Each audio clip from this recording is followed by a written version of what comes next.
Hello सर्वांना, कसे आहात सर्वजण? मजेतच असतात.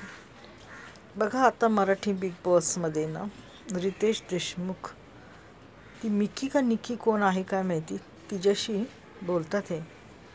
तर मला खूप एवढं आवडलं ना रितेश देशमुखांचं बोलणं. ते म्हणाले, तुझी भाषा ती आधी व्यवस्थित कर. तू कुठल्या मुद्द्यावर बोलतीयस, तू कशी बोलतीयस, कोणाशी बोलतीयस, वयाने ती व्यक्ती कशी आहे, ती कोण आहे, ह्याचं तू भान ठेव. तर बघा, काही वेळेस आहे ना, कोणी असं भान ठेवत नाही आणि वाटेल तसं घाणेरडं बोलतात.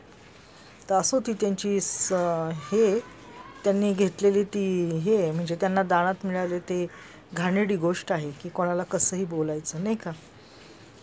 परंतु रितेश देशमुखांचं मला सर्वच बोलणं एकदम परफेक्ट वाटलं.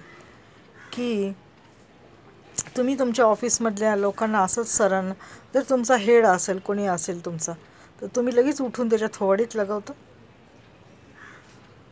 तुम्ही त्याच्याशी कसे नम्रपणे वागता, तिथे बरेच शेपूट घालून बसता. मग काही ठिकाणी तुम्हाला शेपूट घालून बसता येत नाही. जिथं आपला फायदा आहे तिथं शेपूट घालून बसायचं, जिथं आपला फायदा नाही तिथं हात वर करून एखाद्याच्या थोबाडीत लगवायची. हेच आजकालच्या मुलींना कळत नाही माहिती. आणि त्यामुळे त्या वाया गेल्या. आमचं काही जात नाही, कोणाचं काही जाणार नाही, त्यांचं आयुष्य आहे.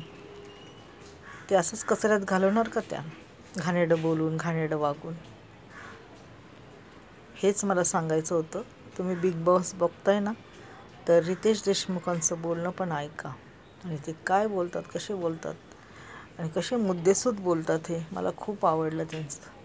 माणसाने बोलावं ना, आपली बाजू माणसाने मांडावी. आपल्यावर जर अन्याय झाला ना, ती मांडावी, याचा सगळ्यांना हक्क आहे. परंतु ती कुठल्या पद्धतीने मांडावी.